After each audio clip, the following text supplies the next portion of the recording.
Ya llevamos 8 semanas con esta temática, ¿ya?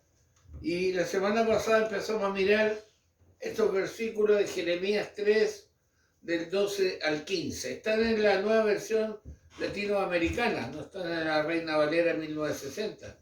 Y dice así: ve y proclama estas palabras al norte, al reino del norte, Israel, y di: regresa, infiel Israel, declara el Señor. No te miraré con ira, porque soy misericordioso, declara el Señor. No guardaré rencor para siempre. Solo reconoce tu iniquidad, pues contra el Señor tu Dios te has rebelado. Has repartido tus favores a los extraños bajo todo árbol frondoso, y no has obedecido mi voz, declara el Señor. Vuelvan, hijos infieles, declara el Señor, porque yo soy su dueño y los tomaré, uno de cada ciudad y dos de cada familia, y los llevaré a Sión. Entonces les daré pastores según mi corazón, que los apacienten con conocimiento y con inteligencia. Estamos hablando de el arrepentimiento verdadero, ¿ya? Y estamos analizando 4 principios que voy a sacar de Jeremías, ¿ya? Pero que la semana pasada vimos 2, en Jeremías 3:12 vimos 2 principios. El primero es: regresa, hijo infiel, el llamado de Dios. Y el segundo, ¿en base a qué hace ese llamado Dios? En base a la misericordia, porque es un Dios clemente. Dios no está llamando para fulminar al pueblo, está llamando porque es misericordioso. Ahora, si el pueblo no entiende, va a ser enjuiciado en el aspecto de juicio acá, temporal, ¿ya? La maldición del pacto, cuando lo vimos en el mensaje, están, ¿ya? No es que lo vaya a condenar eternamente, lo van a sufrir. Y eso es lo que Dios evita, por eso está llamando con un respaldo: yo soy misericordioso. Como lo hemos dicho, hemos visto 4 principios que conlleva el arrepentimiento bíblico. Esa es la idea de la temática que estamos viendo de la semana pasada y esta. Y ahí están los 4 principios, ¿ya? Un claro llamado al arrepentimiento, y la base para ese llamado, el carácter benevolente de Dios. Eso lo vimos la semana pasada. Y hoy día vamos a estar mirando la condición para el perdón de Dios y una promesa para el pueblo arrepentido, ¿ya? Condición y promesa. Hemos visto llamado, hemos visto base, ahora vamos a ver condición y promesa. Es decir, 2 cosas hemos visto, y si reordenamos lo que vamos a saber hoy día, hay algo importante que tenemos que estar teniendo en cuenta. Dios no solo llama a su pueblo a que regrese a Él, basado en su carácter benevolente, sino que además establece una cosa muy, pero muy importante. Establece una cosa muy, muy importante, ¿ya? No solo lo llama, sino que establece una cosa muy importante. El regreso o ese arrepentimiento debe reunir ciertos requisitos bíblicos para que cumplir la promesa que vamos a ver hoy día.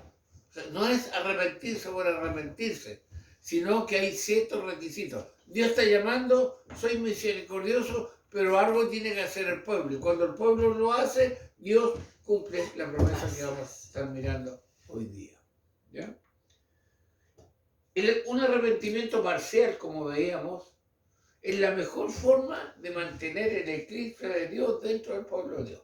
Es un arrepentimiento a medias, conveniente, condicionado, de los labios hacia afuera, emocional, quizás muy emocionales, pero no de acciones definitivas. Ya hace que la iglesia esté en un eclipse. Por eso, hoy día vamos a estar mirando la condición para el perdón de Dios. La condición que Dios coloca. Estamos en Jeremías 3, del 2 al 15, no se olviden, no se me vaya para otro lado, ahí es su texto base. Y hoy día vamos a estar mirando el versículo 13, recuerde que lo tengo en la nueva versión latinoamericana, que dice así: solo reconoce tu iniquidad, pues contra el Señor tu Dios te has rebelado. Has repartido tu favor a los extraños bajo todo árbol frondoso y no has obedecido mi voz, declara el Señor. Reconoce tu iniquidad, primero que nada. Tiene que haber algo que debemos hacer. Reconoce tu iniquidad. Vamos a ver qué significa eso. ¿Por qué? Porque la rebelión no es contra la iglesia, sino contra Dios mismo. Y hay una frase que es muy importante, dice, has repartido tus favores a los extraños bajo todo árbol frondoso. Recuerden que Dios considera en el Antiguo Testamento a su pueblo escogido como la esposa, ¿ya? Y ahí le está hablando que había una vida muy disipada de esa esposa. Entonces, la frase, has repartido tus favores a los extraños bajo todo árbol frondoso, alude a la multitud de ídolos que el pueblo judío había colocado en altares erigidos debajo de árboles. Un montón de ídolos. Y hoy en día, hermano, sucede lo mismo. Recuerden que vimos en un mensaje, no tenemos un ídolo de yeso, ni de oro, ni madera, pero tenemos otro ídolo. Y a veces eso están en nuestra vida. Y a esto es una acción que Dios igualó al proceder de la mujer que ofrece sus encantos a todos sus amantes al estilo de las prostitutas. Así lo igualó. Esta idolatría, este abandonar, ya, rebelión contra Dios, lo revela, o lo iguala, perdón, Dios a eso. ¿Ya? Lo iguala a los encantos de los amantes de una mujer, pero prostituta. Lo dice la palabra de Dios. Dios no considera algo insignificante o de poco gravedad la idolatría de su pueblo, es decir, reemplazar a Dios por un sustituto. Hermano, si en el corazón de un cristiano, de un escogido de Dios, hay idolatría, hay algo que está ahí, quizá dice, no reemplazó a Dios, pero está paralelo a Dios, o sea, está al mismo nivel. Y en la práctica a veces más que Dios, por eso a veces el cristiano no dedica tiempo a Dios, porque su ídolo es otro, su Dios es otro. ¿Ah? Dime en qué ocupas tu tiempo, o más tu tiempo, o gozan de desocupar ese tiempo y te diré quién es tu Dios. Yo no estoy hablando del trabajo, estoy hablando de cosas que muchas veces son buenas en sí, pero nosotros las convertimos en ídolos. Entonces, Dios no considera en poco eso. ¿Se acuerdan de Ezequiel 16:25 o no? ¿O ya olvidó usted lo que vimos en el mensaje anterior? Dice así, Nueva Versión Internacional. En cada esquina construiste santuarios y degradaste tu belleza. Trata a su pueblo como la esposa. Te abriste de pierna a cualquiera que pasaba y fornicaste sin cesar. Fuerte, ¿eh? Pero así Dios lo considera. ¿Ya? De modo que Dios insta a Israel a admitir su idolatría y desobediencia a los mandamientos sagrados. Lo insta por la condición que está. Por eso hay un llamado. Por eso hay una base, su misericordia. Y ahora estamos aprendiendo lo que va a ser el verdadero arrepentimiento bíblico. Ahora, el verdadero arrepentimiento requiere por lo menos dos cosas. Mínimo dos cosas. Si una persona dice haberse arrepentido. Primero, reconocimiento sincero de nuestra conducta pecaminosa. Sí, yo pequé, sí, fue mentira mía, sí, yo lo hice. Reconocimiento sincero de qué? De nuestra conducta pecaminosa. Pero también asumir la plena responsabilidad por nuestras acciones y emociones. O sea, reconozco el pecado, pero también me responsabilizo por la acción que hice, inclusive los sentimientos que demostré, porque tienen consecuencias. Todo acto tiene una consecuencia. Toda decisión tiene una consecuencia. Entonces yo tengo que reconocer y tengo que asumir la responsabilidad de mis acciones y emociones. Hermanos, cuando finalmente admitimos nuestras iniquidades o maldades, dejamos de culpar a otros. Y eso es importante. Porque hoy día, lo hemos dicho muchas veces, la sociedad le enseña a usted a cómo culpar a otros de su responsabilidad. ¿ya? El Estado, ¿ya? La policía,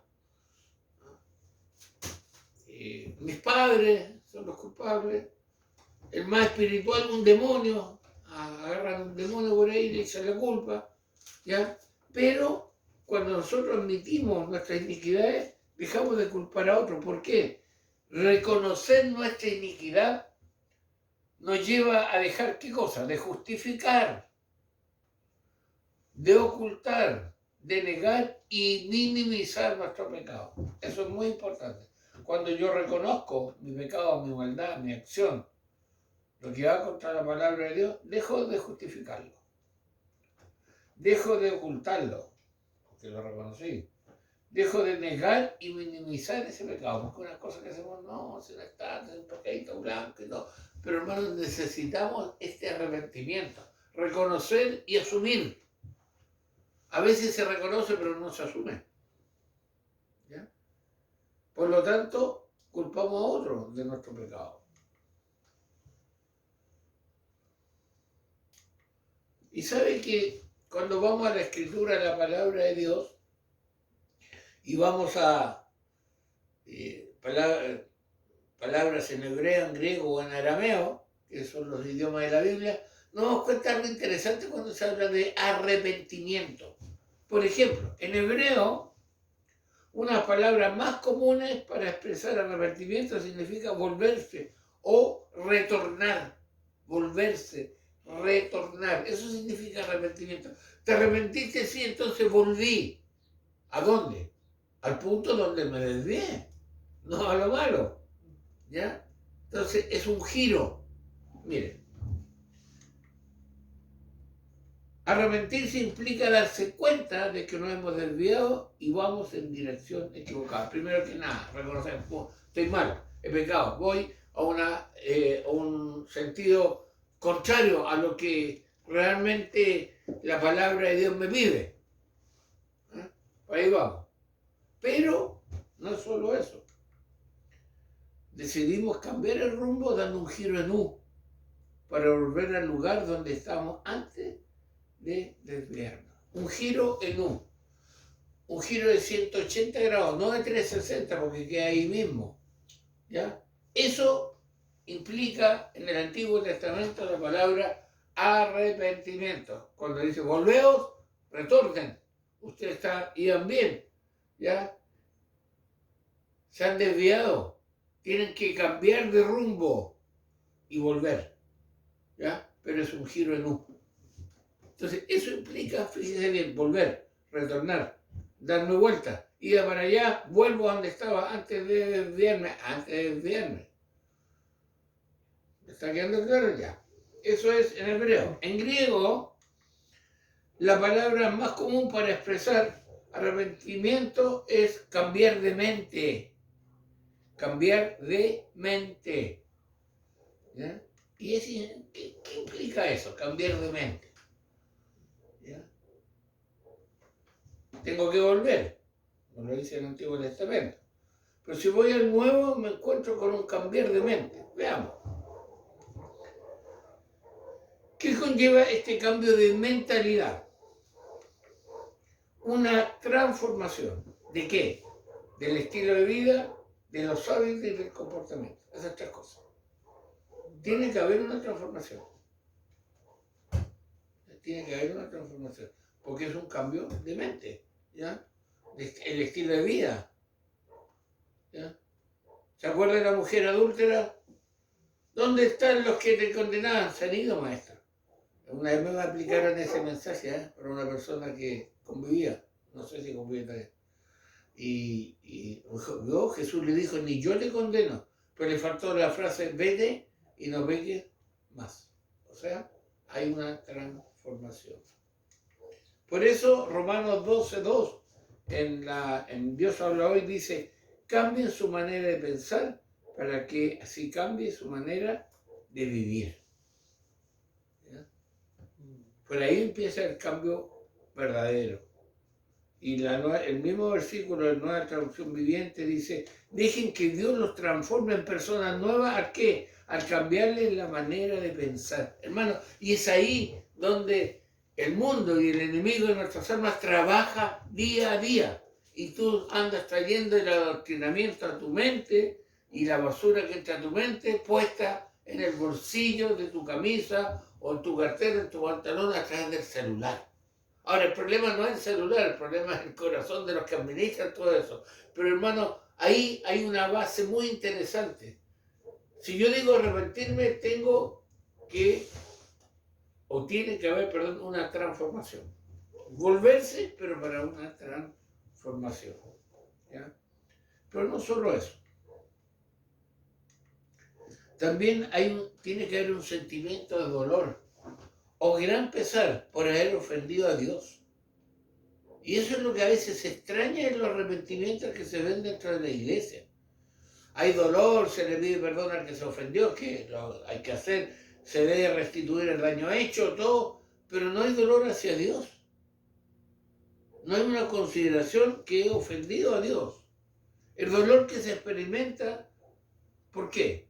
Se debe al hecho de saber que hemos menospreciado la sangre de Cristo derramada en la cruz para el perdón de nuestros pecados y por ende hemos deshonrado el nombre de Dios. Cada vez que yo peco y no me arrepiento, estoy deshonrando lo que Cristo hizo por mí. Por eso, cuando viene un verdadero arrepentimiento, aparte de volver, aparte de retornar, también está transformándose en mi vida y un dolor por haber ofendido a Dios. Es decir, el arrepentimiento involucra volverse o retornar y involucra un cambio de mente. ¿Ya? ¿Se dan cuenta? Por eso es una obra de Dios en el corazón del ser humano. Pero ¿saben qué? En la Edad Media, los teólogos y todos hicieron una distinción en el tipo de arrepentimiento que es muy interesante. Estamos viendo que el arrepentimiento es volver, retornar. ¿A dónde? A donde estaba bien, no a lo malo. O sea, giro de 180 grados. Es un cambio de mente. ¿Ya? Transformación.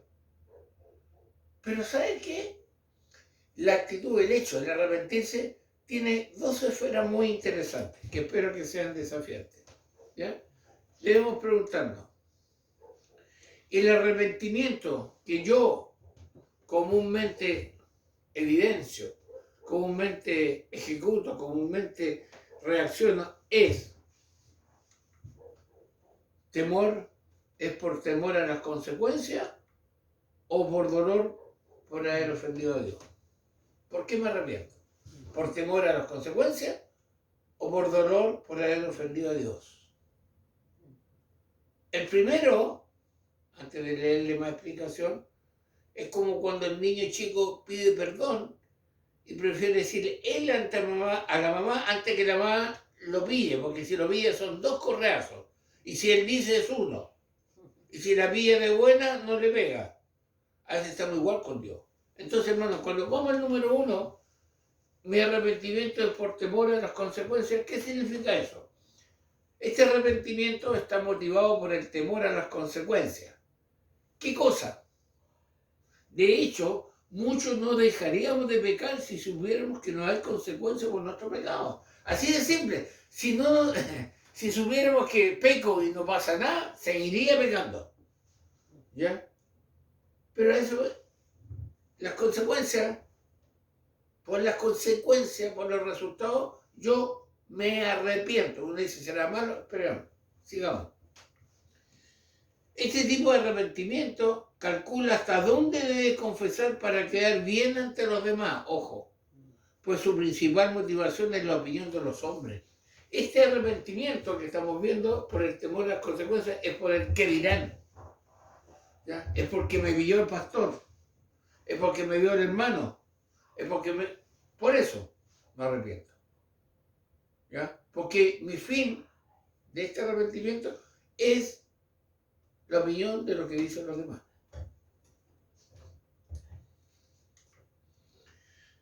Este arrepentimiento no busca reparar el daño causado a los demás.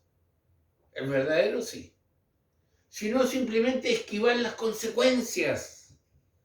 Por lo tanto, busca hacer lo mínimo indispensable para evitar repercusiones. O sea, es un arrepentimiento muy acomodado, que los teólogos le llaman atrición. Atrición.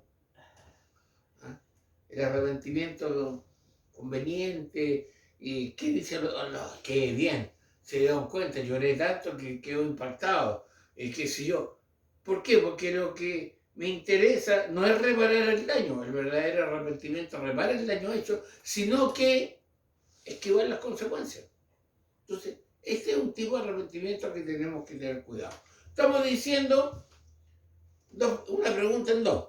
¿El arrepentimiento es por temor a las consecuencias o por dolor por haber ofendido a Dios? Ya vimos que el primero es peligroso y debemos evitarlo. Vamos al segundo. Dice así: el arrepentimiento por haber ofendido a Dios es un dolor que es producto de un profundo amor que sentimos hacia Dios. Aquí, el creyente comienza a pensar de qué manera debe actuar para complacer a su Señor y de inmediato se mueve en dirección a Dios porque no desea estar lejos de Él. Hay una acción, pero respecto a Dios. Obviamente, si yo ofendí a otro, debo reparar el daño hecho. Si he robado, tengo que devolver los robados, etc. Pero en este caso de arrepentimiento por dolor, es Dios a quien yo retorno. En este arrepentimiento uno se dirige en dirección opuesta a la que venía transitando y emprende un camino de regreso a su Dios, porque tiene el deseo de amarle con todo su corazón, con toda su alma y con toda su fuerza.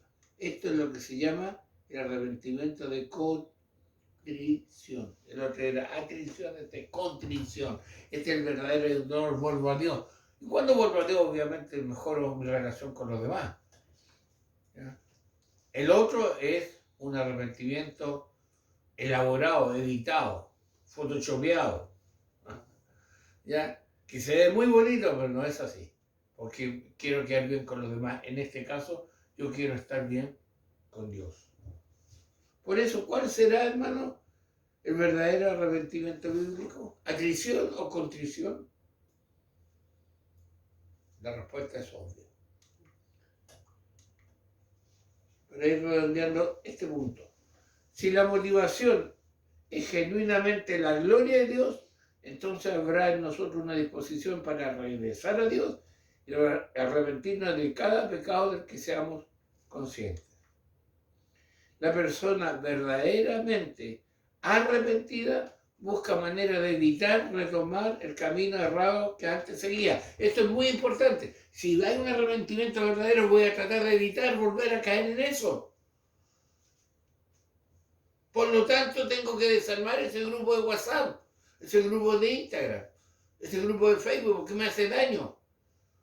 Me echa abajo el testimonio. Y voy a evitar. ¿Por qué, hermano? Porque hay algo muy importante, mire. Sin embargo, escuche bien, sin embargo, si después de pecar seguimos coqueteando con el pecado y continuamos por el mismo camino que transitamos, podemos concluir que ese arrepentimiento no fue genuino. Ya no fue genuino. No, si peco, y todos pecamos, pero no hay un arrepentimiento bíblico, sigo coqueteando con el pecado, no hay un arrepentimiento genuino. Por lo tanto, vamos resumiendo, arrepentirse, ¿cuál es la condición?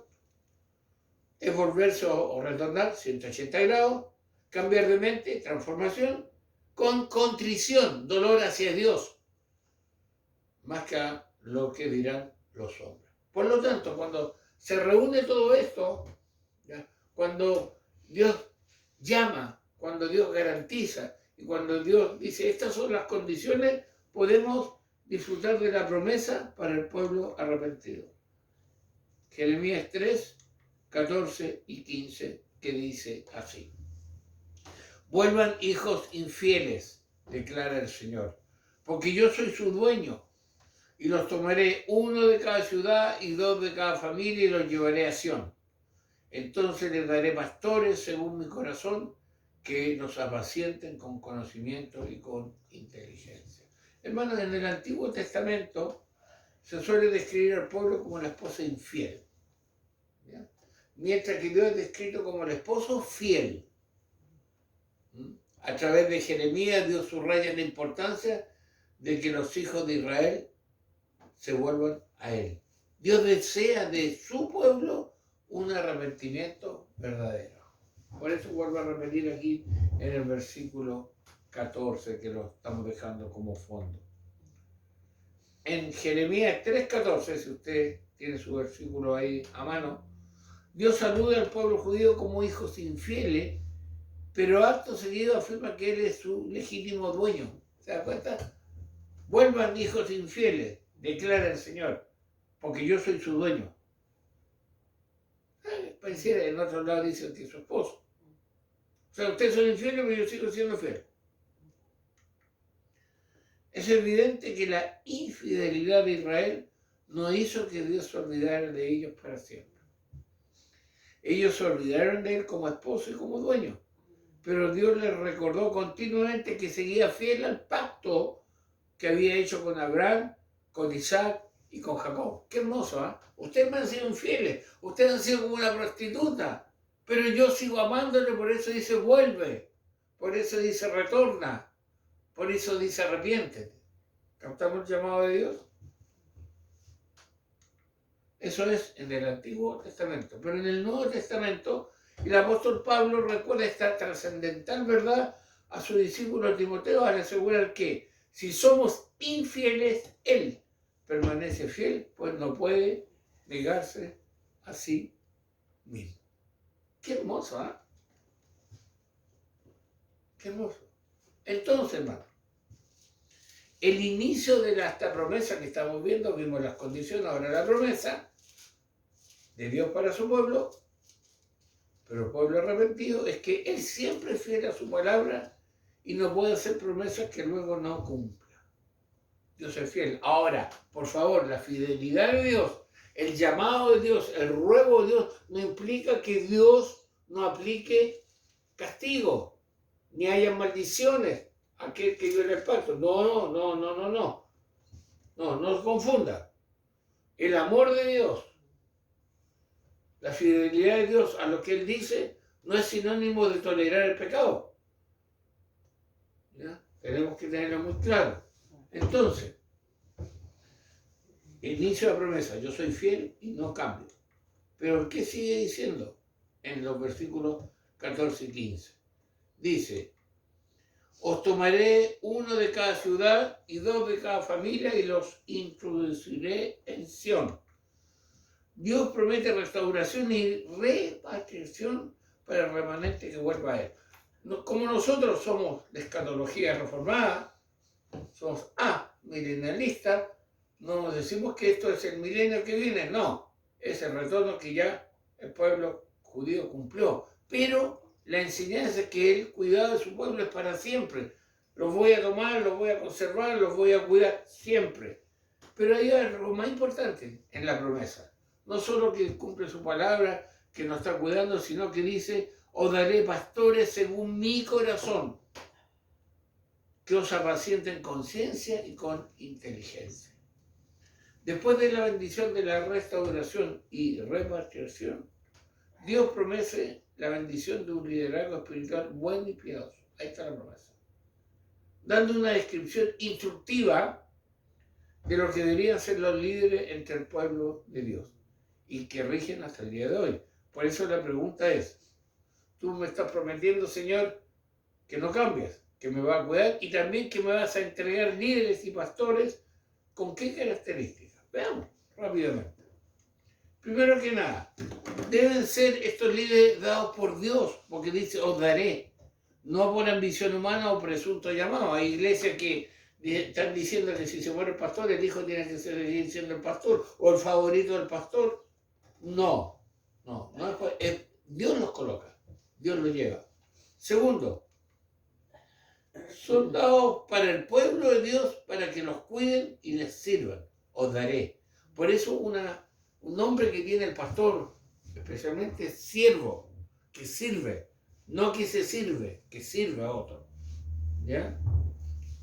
Tercero, deben ser pastores cuidando del rebaño de Dios. ¿Ya? Cuarto, deben ser según el corazón de Dios en la forma en que sirven y dirigen al pueblo de Dios. Quinto, deben apacentar al pueblo de Dios con ciencia, o sea, con conocimiento, pero también con inteligencia, sabiduría. Característica de cuando Dios llama a alguien al ministerio, lo capacita. No hay pastor infalible, no hay líder infalible, pero sí hay algunos conforme al corazón de Dios. ¿Ya? ¿Sabes qué? Yo dije, el versículo 15 lo busqué en otra versión y en la versión Biblia de la Palabra de España dice así, miren, os daré los pastores que yo crea convenientes y os apacentarán con profesionalidad y acierto. O sea, son profesionales. No significa que vean tener 15 títulos universitarios, no, pero saben lo que hacen, porque Dios los ha capacitado. Entonces hay un desafío en cuanto al arrepentimiento bíblico. Hermanos, hemos estado viendo este arrepentimiento verdadero, ¿ya? Hemos estado viendo 4 principios básicos basados en Jeremías 3, del 12 al 15, que no tenemos que olvidar ni revisar nuestra vida personal y nuestra vida eclesiástica. Hemos estado viendo el llamado al arrepentimiento, volveos, dice el Señor. ¿Ya?